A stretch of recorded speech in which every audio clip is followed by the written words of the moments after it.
संस्कार युवा र देशभक्ति देशको उन्नति प्रगति समृद्धि एवं विलयका लागि गरिने भक्ति आफू जन्मेको देश र देश गरिने आस्था प्रतियोगिताको देशभक्ति आत्मदान दिएर विश्वमाझ अमरताको बाटो पहिल्याउने अनि विदेशी आक्रमणबाट देश बलको हुन लाग्दा आफ्नो पारिवारिक सबै थोक बिर्सिएर देश रक्षाका लागि लड्ने वीर र वीरङ्गाको देशभक्ति समृद्धिको साथ देश विकासको आधार मानिने युवा वर्गले समृद्धिको एकअर्का आकार र आधार हुन् भन्ने मेरो विचारमा मलाई लाग्छ। इतिहासको पाना पल्टाउँदै हिँड्ने हो भने प्रत्येक देशका सीमारेखाहरू त्यहाँका युवाका रगतबाटै उडिएको हुन्छन्। अर्थप्रश्न पार्न हुने हो भने युवाहरूले नै देश विकासको गहिरो जिम्मेवारी बोक्न सक्छ अनि देशभक्तिको उचित उदाहरण विशेष सामना प्रस्तुत गर्न सक्छ। कृषिमा आधुनिकीकरण, राजनीतिक परिस्थितिमा सुधार, अनुकूल सुविधाको व्यवस्था अनि सम्पन्नताको यात्रा सबै युवा वर्गको एकीकरण अनि सकारात्मक निष्ठाले हात बढ्न सक्छ।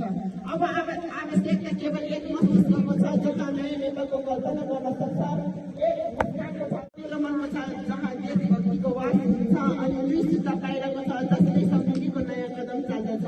म अझ पनि सम्झन्छु मेरो हजुरआमाले देशभक्ति र देशभक्तको अटुट सम्बन्ध दर्शाउने शहीदहरूको सम्झनामा ओठमा मुस्कान लिएर पश्चिममा किल्ला काँगड, पूर्वमा दिष्ट पुगेथ्यो, शक्तिको सामुमा कहिले हामी झुकेथ्यौँ भन्दै गीत गुनगुनाउनुहुन्थ्यो।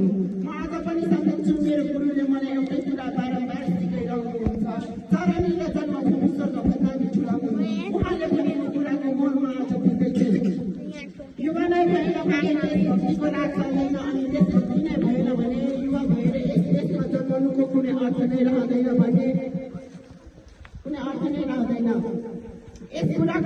सबैले यस कुराको वर्णन गरे भए साइडमा आज देश परिवर्तन हुने थियो होला। फलकटकमा हात रोपेर रोटीको टुक्रासँग भोग साट्नुपर्ने अवस्थाको सिर्जना पनि हुने थिएन होला। तर अहिलेको परिस्थिति राष्ट्रको सर्वाङ्गीण विकासमा लाग्नुपर्ने युवा जनशक्ति वैदेशिक रोजगारका नाममा विदेशमा पलायन भइरहेका छन् भने कतिपय युवाहरू मुलुकमा फसेर राष्ट्रको उन्नति गर्नका साथ अकृष्ट भइरहेका छन्।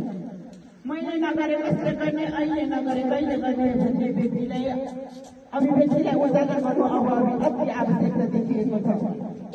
सबदक्ष मेरो विचारमा देशभक्ति केवल ओठ र बोलीबाट होइन व्यवहारमा झल्किनुपर्छ। यसले एकार्थमा परिणाम गर्नुपर्छ अनि एक सहज भावना ठहराउनुपर्छ। अन्ततः म के भन्न चाहन्छु भने सामुन्ने देशका विकासका लागि युवा वर्गको योगदान खाँचो छ अनि नबिर्सिनुहोला है, युवाकै हातमा देशको मुहान हेर्ने जान्छ। हस्त धन्यवाद।